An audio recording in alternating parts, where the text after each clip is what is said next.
Hello, officials. Good morning. Welcome to the ISPCS Thinkers Prepare, Achieve, and Serve the Country. Today we are going to start Indian Polity. हम भारतीय राज्य व्यवस्था को शुरू करने वाले हैं जो इक्वली बहुत इंपॉर्टेंट है यूपीएससी के लिए, बीपीएससी के लिए, जेपीएससी के लिए एंड आने वाली यूपीपीसीएस एग्जामिनेशंस के लिए। हम इसका अप्रोच बहुत ही डिफरेंट और बहुत ही यूनिक और अच्छे तरीके से रखेंगे। हम कॉन्सेप्ट्स को तो बहुत होलिस्टिकली कवर करेंगे ही, साथ में हम पीवाईक्यूज को भी इंटीग्रेट करेंगे। से फॉर एग्जांपल अगर मैंने एक टॉपिक को पढ़ाया, अगर मैं फंडामेंटल राइट को पढ़ा रहा हूँ आपको, तो फंडामेंटल राइट के साथ मैं कॉन्सेप्ट्स को आपको क्लियर करूंगा। मैं फंडामेंटल राइट आपको पढ़ा रहा हूँ तो पहले कॉन्सेप्ट्स क्लियर करूंगा, फिर उस फंडामेंटल सेम आर्टिकल 14 अगर मैं पढ़ा रहा हूँ तो उस आर्टिकल 14 से अभी तक कितने क्वेश्चंस पूछे गए हैं एग्जामिनेशंस में, किस स्पेक्ट्रम से क्वेश्चन पूछे जा रहे हैं, और evolving nature of the questions क्या हो गया है, किस तरीके से क्वेश्चन पूछने का तरीका बदल गया है। जब इस चीज़ों को हम होलिस्टिकली कवर करेंगे तब हम समझ पाएंगे कि किस टॉपिक को कितना पढ़ना है, कहाँ पढ़ना है और कैसे पढ़ना है, और एक अच्छे से बाउंड्री क्रिएट कर पाएंगे कि आखिर हमारा एक्सपर्ट बनने का कोई तरीका नहीं। हम ऐसा मैं क्यों कर रहा हूँ, क्योंकि हमें एक्सपर्ट नहीं बनना है किसी पर्टिकुलर टॉपिक का। We are not going to become the lawyer of this country, we are not going to become the advocate of this country by knowing the Indian politics through and through out. हमें examinations clear करना है, हमारा motive clear होना चाहिए। तो examinations clear करने के लिए हमें पता होना चाहिए कि पिछले क्वेश्चन, हमें क्वेश्चन ही सॉल्व करने हैं ना, तो हमें पीवाईक्यूज पता होने चाहिए कि इस टॉपिक से क्या पूछा जा रहा है। अगर हम पीवाईक्यूज को जानेंगे ही नहीं तो हम अंधेरे में तीर ही चला रहे हैं, हमें पता ही नहीं है कि एग्जामिनेशंस में क्या क्वेश्चन पूछे जा रहे हैं। तो इस होलिस्टिकली तरीके से हम चीज़ों को पढ़ेंगे। So just without going into the deep, और जैसे जैसे हम आगे पढ़ेंगे चीज़ों को तो मैं आपको बताते चलूंगा कि कैसे चीज़ों को करना है। चलिए हम स्टार्ट करते हैं इंडियन पॉलिटी। पहला पहला topic is very important, political theory and basic concepts. सबसे ज़्यादा इग्नोर्ड होता है ये topic. Most of the coaching institute इस चीज़ को कवर करते ही नहीं है। इस टॉपिक से आने वाले टाइम में देखा गया है evolving nature of the examinations कि बहुत क्वेश्चंस पूछे जा रहे हैं। तो सबसे पहले हम इसी को कवर करेंगे, political theory the basic concepts. जब हम एक बार उस टॉपिक को कवर कर लेंगे, ऑब्वियसली जो मैंने बताया कि हम एक नए अप्रोच से चीज़ों को पढ़ रहे हैं, तो कॉपी द टॉपिक कवर करने के बाद हम पीवाईक्यूज को देखेंगे। So just let's start. पहला टॉपिक है हमारा कॉन्स्टिट्यूशन। ऑब्वियसली हमारा पॉलिटिकल थ्योरी का सबसे इंपॉर्टेंट, इंडियन पॉलिटी राज व्यवस्था में सबसे इंपॉर्टेंट होगा कॉन्स्टिट्यूशन। इसीलिए तो इसे क्या बोला जाता है, supreme law of the land. Supreme law of the land तो संविधान, संविधान क्या है? तो इसका सिंपल एग्जांपल है कि आपका घर है, आपका घर है, आपके घर में कुछ मेंबर्स रहते हैं, फैमिलीज रहते हैं। तो उस फैमिलीज के हर एक मेंबर्स का कोई हेड ऑफ द बॉडी होगा जो उस घर को गवर्न कर रहा है, उस घर का संचालन कर रहा है। और उस घर को संचालन करने के लिए कोई, भले ही कोई रिटन रूल्स और रेगुलेशंस ना हो, बट हर घर का एक रेस्ट्रिक्टिव फ्रेमवर्क होता है, फ्रेमवर्क होता है जिससे उस घर के चीज़ों को हम गवर्न करते हैं। उस हेड ऑफ द फैमिली के हाथ में अथॉरिटी होता है और वो चलाता है। ठीक उसी तरीके से हमारे देश को चलाने के लिए, किसी भी नेशंस को चलाने के लिए, किसी भी स्टेट को चलाने के लिए, रन करने के लिए एक कॉन्स्टिट्यूशन और संविधान बहुत इंपॉर्टेंट है। और वो एक्सेप्शनल केसेस में नहीं जाएंगे कि कुछ देश तो बिना कॉन्स्टिट्यूशन के भी चल रहे हैं, बिल्कुल चल रहे हैं, बट जरूरी नहीं है वो कॉन्स्टिट्यूशन ही नाम दिया जाए। एक रूल्स एंड रेगुलेशंस तो होगा, वो रिटन हो सकता है, वो अनरिटन भी हो सकता है। तो कुछ ना कुछ एक फ्रेमवर्क तो है जिसके अंडर में सब इक्वली रिस्पेक्ट कर रहे हैं उस फ्रेमवर्क का, और इक्वली संचालन भी उसी तरीके से हो रहा है। ठीक उसी तरीके से देश हमारा चल रहा है हमारे कॉन्स्टिट्यूशन से, संविधान से। अक्सर हम बात करते हैं, अक्सर हम सोशल मीडियाज में ये चीज़ें चलती है कि हमारा देश कॉन्स्टिट्यूशन से चल रहा है। आज हम जानते हैं कि कॉन्स्टिट्यूशन से कैसे चल रहा है। ये एक फंडामेंटल प्रिंसिपल है जिसके थ्रू स्टेट इज कॉन्स्टिट्यूटेड और गवर्न। मैंने अभी बताया कि उस स्टेट, उस देश का संचालन उस कॉन्स्टिट्यूशन की वजह से हो रहा है। ठीक है, एक रूल्स एंड फ्रेमवर्क है जो coordination in the society decide करती है। ठीक उसी तरीके से अगर मान लीजिए घर में कोई फ्रेमवर्क आपका ना हो, रूल्स ना हो, तो क्या आपके परिवारों के बीच में बहुत मतभेद नहीं हो जाएगा, लड़ाई झगड़ा नहीं होती है? ठीक उसी चीज़ को, कोऑर्डिनेशंस को और कम्युनिकेशंस को मेंटेन रखने के लिए और सॉलिडारिटी को इन्हेंस करने के लिए, हार्मनी को मेंटेन करने के लिए हम सोसाइटी में हमारे रूल्स एंड फ्रेमवर्क होते हैं और वो कॉन्स्टिट्यूशंस के पार्ट होते हैं। ठीक है, और जब अगर मान लीजिए ठीक उसी तरीके से एक फ्रेमवर्क है, कॉन्स्टिट्यूशन है, तो उसके रूल्स एंड रेगुलेशंस उसमें दिए हुए हैं, और उस रूल्स एंड रेगुलेशंस को ऑथराइज करने के लिए एक अथॉरिटी रहेगी जिसके पास रिस्पॉन्सिबिलिटी रहेगी कि उस रूल्स एंड रेगुलेशंस के अंदर में अपने पॉलिटिकल पावर का संचालन करके लोगों को कैसे गवर्न करना है। ठीक उसी तरीके से कॉन्स्टिट्यूशन का भी काम यही है, और ये उस पावर को भी बहुत सारे मेंबर्स में डिस्ट्रीब्यूट करती है। उसका काम क्या रहेगा, गवर्न करेगी। अगर मोनार्की एक राजा वाला व्यवस्था है तो उसमें मोनार्क रहेगा, उसको संचालन करेगा। डेमोक्रेसी में people has the highest authority and how government is constitution यही बताएगा। और रिलेशन बिटवीन, अब जब डेमोक्रेसी रहेगा तो तीन अंग रहेंगे इसके, अभिन्न अंग, लेजिस्लेटिव, एग्जीक्यूटिव, जुडिशियरी। लेजिस्लेचर का काम रहेगा लॉ बनाना, एग्जीक्यूटिव का काम रहेगा उस लॉ को इम्प्लीमेंट करना, एग्जीक्यूट करना, और जुडिशियरी का काम रहेगा उसको प्रोटेक्ट करना अगेंस्ट द स्टेट टिरेनी। अगर स्टेट कोई अथॉरिटेरियन बन जा रहा है तो जुडिशरी कैसे इंश्योर करेगा to protect the supreme law of the land and interpret the constitution. ठीक है। And the most important thing, जो जब भी आपका कॉन्स्टिट्यूशन वर्ड आया किसी तरह का, ये एक रूल है। मैं धीरे धीरे ऐसे आप लोग को एक नया नया रूल्स बनाना चाहूंगा। ये ट्रिक बोल लो, आपको एक ट्रिक बोल लो। जहां कॉन्स्टिट्यूशन दिखे, जहां कॉन्स्टिट्यूशन दिखे लिमिटेड गवर्नमेंट पावर या it limits the power of government, limits the power of government, ये जहां भी आएगा limited, limited is the main keyword. Constitution आएगा तो वहां लिमिटेड याद रखना है आपको। किसी तरह का क्वेश्चन आएगा ये आपको हेल्प करेगा। आगे जानेंगे कि कैसे। ठीक है। It sets limit on the government and government powers. से फॉर एग्जांपल कल संविधान ने एक देश में किसी पॉलिटिकल अथॉरिटी को दे दिया पावर कि आप ये करो, आप ये कर सकते हो, ये कर सकते हो, ये कर सकते हो। बट अगर उसमें लिमिटेशंस नहीं हुए कि आपको करने का तो अधिकार है, लेकिन कितना कितना कितना आप पावर अथॉराइज कर सकते हो, कितना किसी के लिए कर सकते हो, कितना distribution of power among the people कर सकते हो, और वो वन साइडेड ना हो, अथॉरिटेरियन ना बन जाए। तो ठीक उसी तरीके से जिस तरीके से एक सरकार को कॉन्स्टिट्यूशन हक दे रही है कुछ करने के लिए, उसी तरीके से एक लिमिटेशंस बाउंड्री भी तय कर रही है कि आप कितना काम कर सकते हो, कितना नहीं कर सकते हो, for the protection of the liberty of the citizens, ताकि एक बैलेंस बना रहे और चेक्स एंड बैलेंसेस होते रहे। ठीक है, समझ गए कैसे लिमिट्स करती है गवर्नमेंट को। और थ्रू डिफरेंट मीडियम है, और it allows the government to pursue justice and societal aspirations definitely through preamble, through directive principle of state policy. हम आगे जाकर के देखेंगे कि कैसे ये अपना ये प्रिंसिपल्स फॉलो होते हैं through different fundamental rights, DPSP and preamble. It expresses the fundamental identity of the people. आप सोचिए कि जब आपको इतना लिबर्टी मिले तो आप अपने आप को रिकॉग्नाइज करते हैं, अपने आइडेंटिटी को रिकॉग्नाइज करते हैं, और आपको उसके थ्रू पता चलता है कि आपकी फंडामेंटल आइडेंटिटी क्या है। उसके उसके मीडियम्स क्या हो सकते हैं, सिटीजनशिप्स हो सकता है, पॉलिटिकल आइडेंटिटी हो सकता है, मॉरल बाउंड्री हो सकता है। मैंने पहले ही बोला आपको कि हमारा constitution morality and ethical boundary को भी क्रिएट करता है कि क्या जो चीजें समाज में स्थिरता बरकरार है। तो ये अगर कोई डिसाइड कर रहा है कि यही चीज अच्छा, यही चीज बुरा, तो आखिर कॉन्स्टिट्यूशन एक फ्रेमवर्क पे काम कर रही है, और वो डिसाइड कर रहा है कि यही चीज अच्छा, यही चीज बुरा। Ethical and morality of the society is also decided by the constitution, है ना। Regulates the centre and state relations, shapes national identity. जैसे इंडिविजुअल आइडेंटिटी को तय कर रही है, वैसे नेशनल आइडेंटिटी को भी तय कर रही है हमारी कॉन्स्टिट्यूशन। सेंटर और स्टेट रिलेशंस को भी मेंटेन कर रही है। अब हम समझते हैं कॉन्स्टिट्यूशन कितने तरीके के हो सकते हैं। पहला है रिटन कॉन्स्टिट्यूशन, दूसरा है अनरिटन कॉन्स्टिट्यूशन। और हम दोनों के बीच में डिफरेंस समझेंगे, बहुत बेसिक है, और एग्जांपल्स के बाद भी मैं बताऊंगा कि कैसे क्या इंपॉर्टेंट है इसमें। Written constitution is one that is codified and written in a single document. मतलब एक ऐसा संविधान होगा जिसमें हर पार्ट्स में बटे हुए चीजें रहेंगे, कोडिफाइड रहेगा, रैंडम नहीं रहेगा।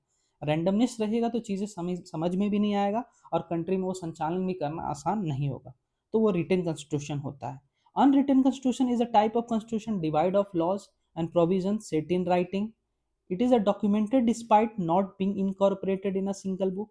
ठीक उसी तरीके से उल्टा, मतलब ये रैंडमनेस होगा, दो थिंग्स वेयर रिटन, बट वो कोडिंग के थ्रू नहीं हो, कोडिफाइड नहीं है, सीरियल वाइज नहीं है, चीज़ें बहुत तरीके से फॉर्मुलेटेड नहीं है। और यहाँ एग्जाम्पल हम लेंगे यूके के कॉन्स्टिट्यूशन को। वो अनरिटन कॉन्स्टिट्यूशन का पार्ट है। और रिटन कॉन्स्टिट्यूशन का पार्ट सबसे अच्छा एग्जांपल हमारा इंडियन कॉन्स्टिट्यूशन है, जिसमें चीज़ें बहुत कोडिफाइड है। आपने देखा ना कि सब आर्टिकल्स हैं, पार्ट्स हैं, शेड्यूल्स हैं, ये सारे डिफरेंट डिफरेंट चीज़ों में हमारे कॉन्स्टिट्यूशंस को कोडिफाई किया गया है। ठीक उसी तरीके से यूके कॉन्स्टिट्यूशन को कोडिफाई नहीं किया गया है। It is a federal feature of the constitution. Written constitution is a federal feature of the constitution. It does means कि आपका पावर का डिस्ट्रीब्यूशन दिया हुआ है, सेपरेशन ऑफ पावर भी पूरे तरीके से मेंशन है कि कौन अथॉरिटी कितना ऑथराइज करेगा चीज़ों को, और बहुत सारे पावर को सेंट्रलाइज नहीं किया गया है। आप स्टेट और सेंटर का रिलेशंस भी हम पढ़ते हैं। बट ठीक उसी तरीके से अनरिटन कॉन्स्टिट्यूशंस में हम देखते हैं कि यूनिटरी फीचर है। हमारे कॉन्स्टिट्यूशन में भी यूनिटरी फीचर्स हैं, बट अनरिटन कॉन्स्टिट्यूशंस में सोलली यूनिटरी फीचर्स को डिफाइन किया जाता है। पावर्स बहुत हद तक सेंट्रलाइज्ड, अथॉरिटी बहुत सेंट्रलाइज्ड है, सेपरेशन ऑफ पावर्स बहुत ज़्यादा नहीं है, और इसलिए ये बहुत अनस्टेबिलिटी भी क्रिएट करता है। आप रिसेंटली एग्जांपल में लूंगा कि यूके में आप देख रहे होगे, आप अगर न्यूज़पेपर को गो थ्रू कर रहे होगे तो यूके में पिछले 10 सालों में बहुत सारे प्रधानमंत्री पीएम रिजाइन कर देते हैं। अनस्टेबिलिटी है, क्योंकि कोई उस फेथ को कंट्रीब्यूट नहीं, सेपरेशन ऑफ पावर नहीं, और चेक्स एंड बैलेंसेस को मेंटेन नहीं कर पाते हैं because of the unwritten constitution. We can say about it, not the solely reason, लेकिन वन ऑफ द रीजन है कह सकते हैं।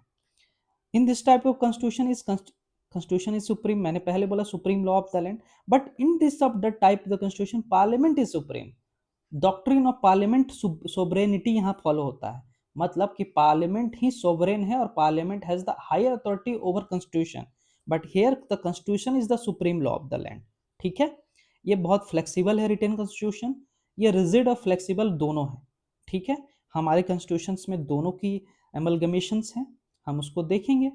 इंश्योर कॉन्स्टिट्यूशनल सुप्रीमेसी, मैंने बोला कि constitution is the supreme law of the land, and so that to maintain then to establish this constitutional supremacy judiciary has the power to ensure that। यहाँ जुडिशियल्स के पास limited power है क्योंकि यहाँ legislature और parliament supreme है।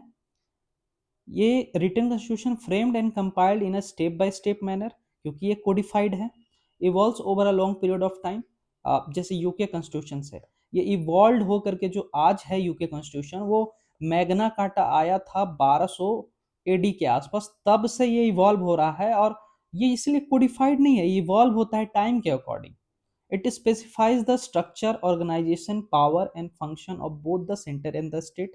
Obviously the separation of power, the division of power that we are talking about, the state government and prescribes the limit within which they must operate, है ना। इसमें कोई specific rules and functions नहीं है centre और state के पास कि कैसे ऑपरेट करना। That's why this particular constitution somehow provides stability in the government, stability in the state, but this particular constitution does not so. ठीक है, तो आप अभी इसको तुरंत इंटरकनेक्ट करके देख सकते हो यूके के पॉलिटिकल अनस्टेबिलिटी को समझ करके। ठीक है, I hope you are getting my point. और डिफरेंट है कॉन्स्टिट्यूशनलिज्म। देखिए ism, ism is a word जहां जब भी ऐड हो जाए तो it's a philosophy, it's a principle, जिसको a lot of people follows as a principle, as a philosophy. ठीक उसी तरीके से जब कॉन्स्टिट्यूशन में इज्म लग गया तो ये एक बिलीफ है, एक फेथ है, एक एक फिलोसफिकल आइडिया है जिसको लोग फॉलो कर रहे हैं, और इसके आइडियाज को हम समझेंगे। ठीक है, it is a principle that government authority is derived from and limited by a body fundamental laws और कॉन्स्टिट्यूशन। मैंने पहले ही बोला, it limits the power of government, it limits the power of government such that ये कभी भी एक government authoritarian ना बने, सेंट्रलाइज्ड पावर ना रहे, और जो मनमाना हो वो ना कर सके, आर्बिट्रेरीनेस ना आए गवर्नमेंट के पावर में। ये स्टैब्लिश करता है constitutionalism, a philosophy behind the constitution. समझ गए, कुछ ज़्यादा मेजर डिफरेंस नहीं है कॉन्स्टिट्यूशन और कॉन्स्टिट्यूशनलिज्म में। कॉन्स्टिट्यूशन से एक डॉक्यूमेंट है, और इसमें जो फिलोसफी और जो आइडियाज हैं वही को उसी को बोलते हैं कॉन्स्टिट्यूशनलिज्म। दोनों का काम यही है, limits the power of the government. I hope you all are getting my point. ठीक है, कोर प्रिंसिपल क्या है? places effective restrictions on the authority of the state, again the limiting the power of the government in the interest of individual liberty। आखिर अगर state के power को limit कर रही है तो किसको सेफगार्ड कर रही है? इंडिविजुअल के लिबर्टी को सेफगार्ड कर रही है, उसके फंडामेंटल राइट को सेफगार्ड कर रही है ना। सो एक टर्मिनोलॉजी है lex is rex, law is the king. Law is the highest authority, and in our country, in Indian nationalism, in Indian country, which particular law is the supreme? The constitution is the supreme law of the land, and law is the king. Okay. अब ये opposite of arbitrary rule है, कोई भी particular government authoritarian नहीं बन सकती है, despotism के अगेंस्ट है, एब्सोल्यूटिज्म के अगेंस्ट है, गवर्नमेंट ऑफ विल के है कि जो चाहे मनमाना नहीं कर सकते हैं, है ना। A country may have a constitution but not constitutionalism if power is not substantially limited. Again UK का एग्जांपल, कॉन्स्टिट्यूशन है, unwritten constitution, but it is the philosophy of constitutionalism is not there, not abstract, है ना। इसलिए power is not substantially limited, इसलिए authority और उसके power और उसकी गवर्नमेंट बहुत अनस्टेबल है। फीचर ऑफ कॉन्स्टिट्यूशनलिज्म क्या होता है? Rule of law, the equality before law, equal protection of law, separation of power के बारे में हम बात कर रहे हैं, जो लेजिस्लेटिव, एग्जीक्यूटिव और जुडिशरी के बीच में डिवाइडेड होती है। जुडिशियल रिव्यू के थ्रू इट सेफगार्ड और इंटरप्रेट द कॉन्स्टिट्यूशन, जो हमारा जुडिशरी करती है ना। Limited government, it limits the power of the government. Independent institution मतलब लेजिस्लेचर, एग्जीक्यूटिव और जुडिशरी दोनों इंडिपेंडेंटली भी काम करेगी और कोऑर्डिनेट भी करेगी, ताकि एक दूसरे के पावर्स में हस्तक्षेप ना करे। फंडामेंटल राइट्स रहेगा, जो लोगों के मूल अधिकारों का प्रोटेक्शन करेगा। चेक्स एंड बैलेंसेस रहेगा कि अगर वो गलत कर रहा है, से फॉर एग्जांपल लेजिस्लेचर कोई और ऐसा कोई आर्बिट्रेरी लॉ ले आ रही है, through judicial review judiciary ensure करेगी कि क्या ये लॉ कॉन्स्टिट्यूशनल फिलोसफी को फॉलो कर रहा है। अगर नहीं फॉलो कर रहा है तो इसे नल एंड वॉइड क्रिएट किया, वॉइड बोल दिया जाता है या नॉन कॉन्स्टिट्यूशनल बोल दिया जाता है। आप देखते होगे डिफरेंट न्यूज़पेपर्स के थ्रू गो थ्रू किया जाते होगे तो देखते होगे कि अगर कोई लॉज सरकारें लेकर आई है, तो अगर वो कॉन्स्टिट्यूशंस के प्रिंसिपल्स के तहत नहीं चल रही है, तो उसे नल एंड वॉइड कैसे प्रूव करते हैं हमारे सुप्रीम कोर्ट। ठीक है। अब हम डिफरेंट टाइप्स और चलेंगे। लिबरल कॉन्स्टिट्यूशनलिज्म, नाम में ही लिबरल है तो इंडिविजुअल राइट्स की बात करेगा, लिमिटेड गवर्नमेंट की बात करेगा, गवर्नमेंट को हमेशा नेगेटिव इंजेक्शंस में दिखाएगा और पॉजिटिव में इंडिविजुअल राइट्स को दिखाएगा। Democratic constitutionalism, it balances the popular sovereignty, मतलब जहाँ पावर्स का डिस्ट्रीब्यूशन होगा, डेमोक्रेसी के डिफरेंट डिफरेंट टूल्स को फॉलो किया जाएगा, इलेक्शंस फॉलो होंगे, मेजोरिटी रूल होगा, कॉन्स्टिट्यूशनल रिस्ट्रेंट होगा, पावर रिस्ट्रेंट किया जाएगा, गवर्नमेंट अकाउंटेबल होगा। सबसे इंपॉर्टेंट है government is accountable, not bound by the law. ठीक है, it is bound by the law obviously. Social constitutionalism, status, social justice, welfare, हमारे देश में डीपीएसपी के थ्रू हमारे हमारा कॉन्स्टिट्यूशन में सोशल कॉन्स्टिट्यूशनलिज्म को भी इंश्योर करता है कि डीपीएसपी मेंटेन रहे। अथॉरिटेरियन कॉन्स्टिट्यूशनलिज्म मतलब ये regimes that uses a constitution and legal forms to manage power, मतलब it is not in a negative injections, अगर वो एक पावर को डिस्ट्रीब्यूट करने का, पावर को ऑथराइज करने का भी हक उस कॉन्स्टिट्यूशन में होता है। It maintains the veneer of the liberal democracy such as elections or right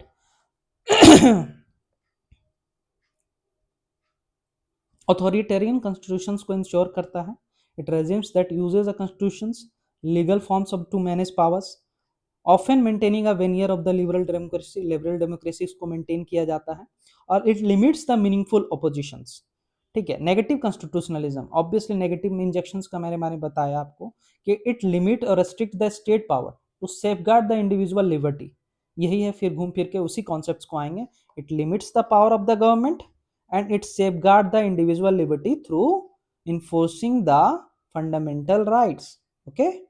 Positive constitutionalism, it giving the authority to the state to promote the socialism through different promotions of the welfare, justice and collective rights beyond mere restraint, है ना।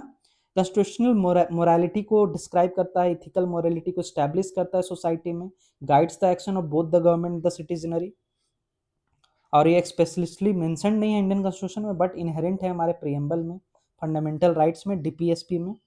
Constitutional monarchy है, ये monarchy which derives it's power from the constitution and not from the divine right, it's power of the monarchy is limited.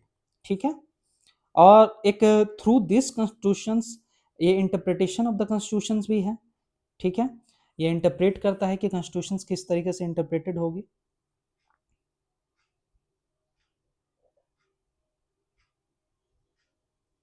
अब हम constitutions के बारे में समझ गए किस तरह के कॉन्स्टिट्यूशंस होते हैं, कॉन्स्टिट्यूशनल मोरालिटी क्या होती है, टाइप्स ऑफ कॉन्स्टिट्यूशंस क्या होते हैं, कॉन्स्टिट्यूशनलिज्म क्या होता है। अब हम इंटरप्रेटर ऑफ द कॉन्स्टिट्यूशन पढ़ते हैं। The power, the authority which is responsible for to interpret the constitution is the supreme court and the different high courts. ठीक है। और इंटरप्रिटेशंस किस तरीके से किया जा सकता है, obviously article 12, different article 36, 366 and 367। ठीक है, ये डिफरेंट टूल्स है through which the constitution has been interpreted over the years and tool in the supreme court judgments. Obviously मैंने बताया जो गवर्नमेंट ने, सुप्रीम कोर्ट ने बहुत सारे डिफरेंट जजमेंट्स के थ्रू किया है। केशव नंदा भारती केस से, राजस्थान वर्सेस बसंत नहाता केस, केशव नंदा भारती केस से basic structure of the constitution आएगा। इसको अभी रिवाइंड करने की आपको आवश्यकता नहीं है, इट्स जस्ट एन एग्जाम्पल। हम जैसे क्लासेस में आगे गो थ्रू करेंगे तो हम चीज़ों को अच्छे तरीके से समझेंगे।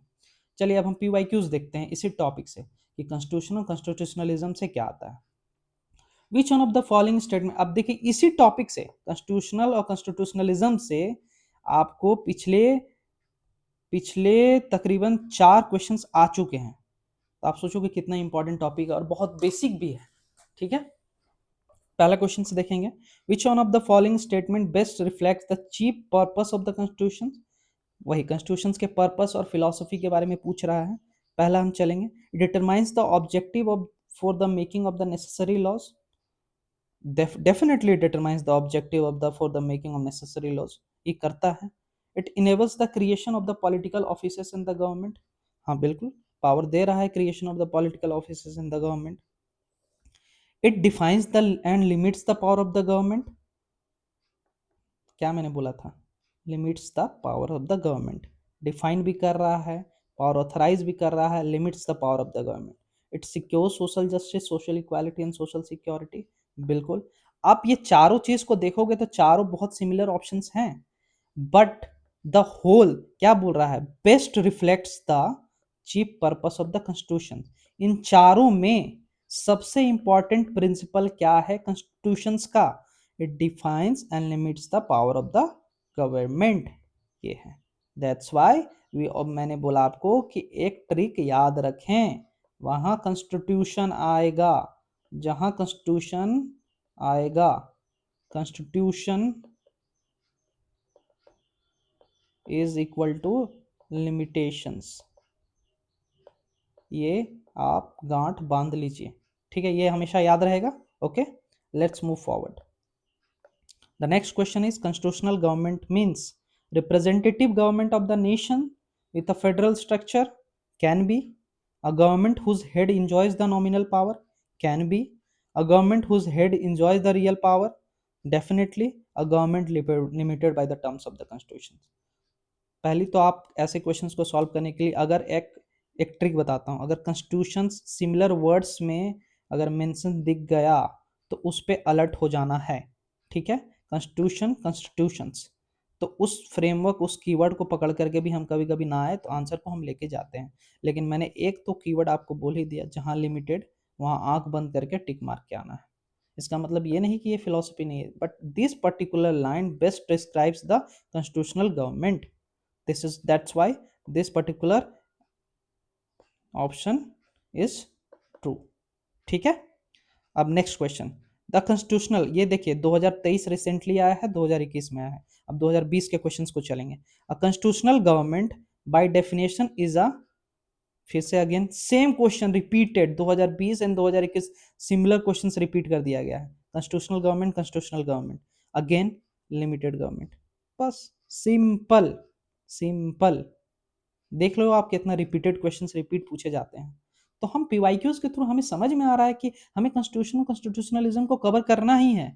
हम सबसे पहले पढ़ जाते हैं प्रीएम्बल रटने में, हम बेसिक स्ट्रक्चर ऑफ कॉन्स्टिट्यूशन पढ़ने लगेंगे, हम अमेंडमेंट्स पढ़ने लगेंगे, लेकिन हमें पता ही नहीं है कि कॉन्स्टिट्यूशन क्या होता है। कॉन्स्टिट्यूशन के हम डिफरेंट पार्ट्स को पढ़ेंगे, रट लेंगे कि 395 आर्टिकल थे, 26 नवंबर को आया, 26 नवंबर 1949 को इनेक्ट हुआ था, बस हम यही रटे जा रहे हैं, लेकिन हमें कॉन्स्टिट्यूशन क्या है हमें पता ही नहीं। तो this is the wrong approach to study Indian polity. I hope you are getting my point. The next question is, constitutional government is one which, again the constitutional government, how many times I have to tell you कि भाई देखो कितना repeat हो रहा है, places effective restriction on the individual liberty, कहां से individual liberty को रेस्ट्रिक्ट कर रहा है, ये सेफगार्ड कर रहा है ना इंडिविजुअल लिबर्टी को, हमने पहले देखा। It is safeguarding, protecting individual liberty, it does not restrictions. तो ऑप्शन वन तो पहले ही हम कट कर देंगे। It is not, it is not, ये कहाँ है? It is not restricting the individual liberty, it is rather safeguarding and protecting the individual liberty through enforceable of the fundamental rights। समझ में आया? Effective restriction on the authority of the state, definitely, definitely हम तब से पढ़ ही रहे हैं कि लिमिटेड गवर्नमेंट इंश्योर करता है, limits the powers of the government. तो वही तो है, वर्ड्स फ्रेमिंग को अगर हम टर्मिनोलॉजी को बदल देंगे तो उसका इंटेंशंस और उसके पीछे जो प्रिंसिपल है वो थोड़ी बदल जाएगा। In the interest of the individual. तो हमें पता है वन वन हमारा कट गया, नाइदर तो होगा नहीं, टू ऑप्शन है। चलिए, आई होप आपको ये टॉपिक अच्छा लगा होगा, और अब नेक्स्ट टॉपिक को हम आगे कवर करेंगे। यही अप्रोच रहेगा हमारे पढ़ने का, और आप बताइएगा कि कैसा अप्रोच है और इसमें क्या सुधार किया जा सकता है। प्लीज़ लाइक, सब्सक्राइब और इस चैनल को शेयर करें जिनको भी किसी तरीके से चीज़ों को पढ़ने में, समझने में दिक्कत हो रहा है, तो वो इस चीज़ ये फ्री इनिशिएटिव्स से उस चीज़ का फ़ायदा उठा सकते हैं। अभी मैं समझ सकता हूँ कि प्लेथोरा ऑफ इन्फॉर्मेशंस में हम इन्फॉर्मेशन कन्फ्यूजन वाले वर्ल्ड में जी रहे हैं, जहाँ बहुत सारी इन्फॉर्मेशन है लेकिन हम फ्रेगमेंट कर ही नहीं पाते कि वो इन्फॉर्मेशन हमारे लिए इम्पॉर्टेंट है कि नहीं है। तो आई होप मैं उस चीज़ में आपका हेल्प कर पाऊँगा। शेयर करें, लाइक करें और कमेंट करके बताएं कि इसमें मैं क्या इम्प्रूवमेंट कर सकता हूँ। Thank you. हम मिलते हैं अगली बार।